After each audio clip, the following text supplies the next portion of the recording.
Sea verdad o no que el hombre es hijo de la iniquidad y está concebido en el pecado, es indudablemente cierto que el gobierno está engendrado por la agresión y para la agresión.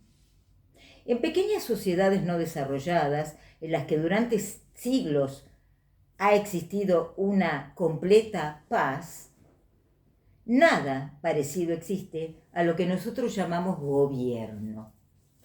No hay ningún organismo coercitivo, sino todo lo más, mera supremacía honoraria. Con estas palabras arranca Spencer el tercer capítulo del libro que estamos viendo, El hombre contra el Estado, que se llama Los pecados de los legisladores. En el próximo video vamos a hacer el último sobre este libro y me acordé y busqué la cuarta parte, que es la gran superstición política. Bueno, solo les quiero decir una cosa. Spencer en algunos momentos, cuando se pone picante, dice cosas aquí como que, bueno, las sociedades primitivas, como entonces se decía, tienen tótem, pero tienen una ventaja sobre nosotros, que sus tótems no hablan. Los nuestros sí, son los legisladores, es el Estado. Y vaya si habla, y no solo habla, impone. Bueno, ¿qué hace él en este capítulo que es fantástico? Hace como una especie de revisión histórica, se remonta hasta el siglo XIV, y hasta Roma, de los pecados de los legisladores y todas las macanas que se mandan, y lo poco que en general están capacitados y piensan, o pueden siquiera prever o imaginar el derrotero de esas resoluciones, a veces su estrepitoso fracaso, pero en el medio de muchos perjuicios. No importa, no sé, él dice un zapatero tarda mucho tiempo en agarrar su oficio. Claro, es un simple zapatero. Bueno, el legislador no tiene que justificar nada, ni siquiera existe el concepto de mala praxis legislativa. Entonces se despacha, es divertidísimo, léanlo, un rosario de disposiciones, pero especialmente focaliza en las que van sucediéndose en Inglaterra en el siglo XIX, que son algunas francamente desopilantes y otras extrañamente repetitivas hasta el día de hoy. Bueno, yo quiero destacar acá algo que si bien él se maneja con ese concepto sistémico, estructuras, bueno, no quiero entrar ahora en eso, en la parte sociológica de su pensamiento, cómo lo piensa.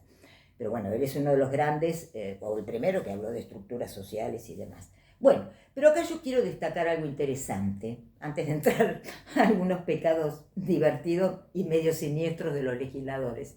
Y es que así como él compara, digamos, él dice, no compara, sino que dice, la estructura de la guerra es la misma que la del Estado, y la ética de la guerra es la ética del Estado, y no es algo excepcional, sino consustancial. Bueno, esa afirmación la fundamenta con un análisis que podríamos decir histórico. Entonces él dice, si arrancamos de lo que sería digamos, una sociedad así como estas a las que él se refiere en lo que les comenté, relativamente en paz, donde sea alguna agresión o algún tema, esa sociedad en reposo asume, se hace ejército, digamos, y cuando está en reposo vuelve a hacer lo que hace todo el mundo. Bueno, eso requiere, como mucho, una jefatura temporaria, porque no hay guerra sin jefatura, ¿no? Obvio que no. Entonces, pero esa jefatura solía ser temporaria, si no era algo sistémico. Entonces, algo parecido a lo que podría pasar, digamos, allá en los primeros tiempos de Roma, en el sentido de que ellos se concebían allá, ¿no? Después no, soldados y campesinos, que básicamente hacían eso, o eran todos campesinos básicamente, y cuando las papas quemaban eran soldados, bueno, y después volvían a lo suyo, ¿no? Bueno, eso cambió rápidamente. Y algo que podría ser un periodo de dictadura, como se decía, o una reconocimiento en el momento y por un tiempo breve de una jefatura militar, pasó a ser algo permanente. Y primero se convirtió en un jefe permanente, y después se convirtió en un rey, y después en un rey de reyes, y después en un emperador, etcétera, etcétera. Por eso dice él, además del dato de que la violencia externa tiene un correlato dentro del Estado, la violencia interna, que también es consustancial al Estado, y que básicamente el Estado nace de la violencia, eso también lo dice Hobbes, bueno, muchos lo dicen, y de la invasión, y de la sujeción. Pero al margen de eso, por eso dice él que la estructura del Estado es la misma que de la guerra, porque no puede haber Estado sin guerra, ni guerra sin Estado. Ha habido guerra sin Estado, claro que sí, pero quiero decir, no tienen esa dimensión, esa, podríamos decir, permanencia. Dice él que un Estado no puede subsistir sin guerras, por la sencilla razón de que afianza su poder interno por vía de ese poder interno, y que esa violencia interna, externa, también se ejerce sobre los súbditos propios. Y el caso más evidente de eso, y más terrorífico, es el holocausto en vidas que un estado crónico de guerra supone. Menos mal que no vio el siglo XX, con sus tremendos desastres de 2 guerras masivas mundiales y los genocidios, ni hablemos. Todos obra del Estado, todo, sin excepción. Entonces, pero él ya se agravia, entonces, recuerda, Spencer era un tipo recontra anti-intervencionista, racionalmente decía, las intervenciones siempre terminan como la mona y el país no gana nada, y exige la guerra, que ya se ha hecho crónica y se ha hecho sistemática. Bueno, los ejércitos profesionales, las levas, señores, hasta para Vietnam había levas, digamos, fíjense, no estamos hablando de algo tan...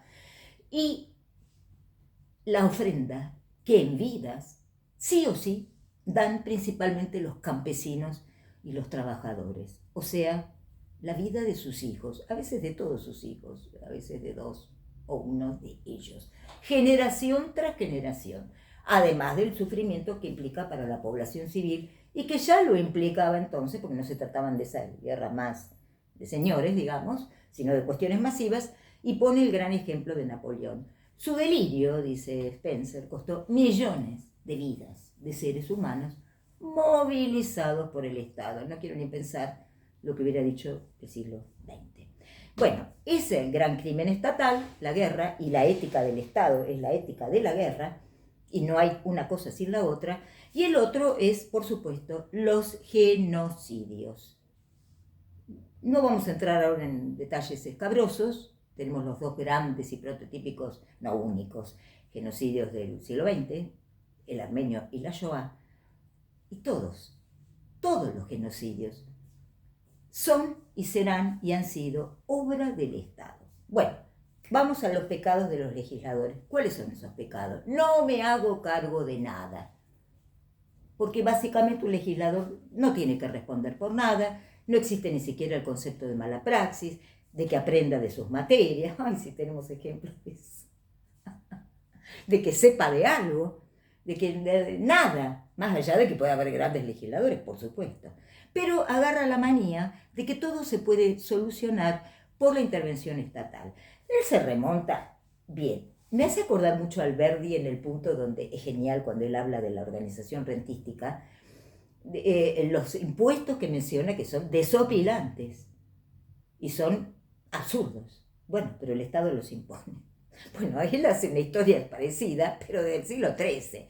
Desde, por ejemplo, establecer precios máximos para los productos. ¡Ay, qué original!, ¿verdad? Pues siempre van a escasear y desaparecer del mercado y encarecerse. Bien, desde decidir poner un impuesto a las ventanas, gente, por lo cual se alteró muchísimo la industria de la construcción y la construcción de casas para pobres. En Inglaterra del siglo XIX, aparte de estos ejemplos históricos que algunos se remontan, obvio, ya se le había ocurrido a los romanos, a algún emperador, poner precios máximos, castigar a la gente que no paga impuestos y devaluar la moneda. Bueno, es más viejo que la injusticia. Y siempre fracasado. Pero bueno, el emperador, el Estado, tenían fuerza para hacer eso. En el Estado moderno, aparte de tener fuerza para mandarte a la muerte y para meterte con tu patrimonio, tu libertad, bueno, tenemos los poderes legislativos, por supuesto, sea una república o una monarquía. Muy bien, pues los señores, lo único que, más allá de que en lugar de suprimir leyes hacen otras, la mayoría, o muchas de ellas, provocan un intervencionismo, sobre todo en la vida económica, pero en toda, que bueno, nunca da bien. Él da muchos ejemplos de esto, no los quiero aburrir, pero son geniales. A ver si encuentro alguno, que siempre tienen que ver con la fijación de precios. Hay uno que es genial.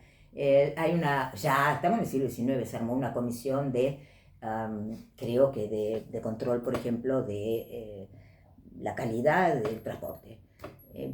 ¿Cuál era? ¿Qué? Vamos a establecer cuál es el mejor barco estatal, el mejor tren estatal, la mejor fábrica estatal. Bueno, eso era un poco absurdo, introdujo un montón de ruido. Otras relativas a la construcción, con toda la buena voluntad, la casa para los pobres. Bueno, pero había medidas fiscales y de construcción que lo único que hicieron fue perjudicar a los pobres. Y así puedo seguir hasta el año 1000, no, 3000. Bueno, mírenlo, van a encontrar muchos ejemplos en nuestro país también. Entonces, todas esas interferencias bajo la filantropía, el sentimentalismo, los intereses no confesados y otras cuestiones, pero sobre todo la estupidez y la creencia de que la sociedad, dice el legislador, tiene una creencia de su poder, un poco absurda, por la cual cree el comunista también, moldear a la sociedad como si fuera una masa, un panadero. Entonces un día puede ser una torta, otro día puede ser bizcocho y otro día puede ser pan. Bueno, no es así la vida social, dice Spencer. Nunca va a ser así. No se puede moldear de esa manera y nunca un legislador ni siquiera se toma el trabajo de ver qué consecuencias más allá de lo inmediato tienen las geniales medidas que se le ocurren, siempre de tipo intervencionista. Siempre. Bueno, vamos a dejar acá, tiene mucha amiga este capítulo, pero sobre todo tomen esa idea, la estructura del Estado como la estructura de la guerra, la ética del Estado es la ética de la guerra. Y otra cosita para terminar, antes de hacer el último sobre Spencer, hay una comparación muy interesante que hace entre la ética de la familia y la ética del Estado. La ética de la familia es solidaria, no es meritocrática. No, nosotros cuidamos a los niños, a los desvalidos, a los que necesitan. La familia no, eso no se funda en el mérito, sino en el vínculo, en el amor, en la protección. Y no tiene nada que ver con el mérito, y está muy bien que no lo tenga porque no se aplica ese criterio. En cambio, dice Spencer, la ética del Estado debería fundarse en el mérito. Debería ser meritocrática, no lo es en general, pero debería. Pero ahí estamos hablando de otra cosa. Y todo esto se vincula, es un poquito complejo, con el tema de la ayuda social, cómo concebimos la pobreza, qué sería para nosotros ayudar, que realmente no ayuda a nada, etcétera, etcétera. Pero es interesante quedarse con esa idea de esa contraposición entre la ética de la familia y la ética del Estado, que choca muchas veces. De hecho, el Estado de tinte totalitario siempre ataca a la familia. Bueno, gente, nos vemos en el próximo, ya con la última parte, con la parte que se refiere, y que recordé y fue a buscar el título, a la gran superstición política. Muchas gracias.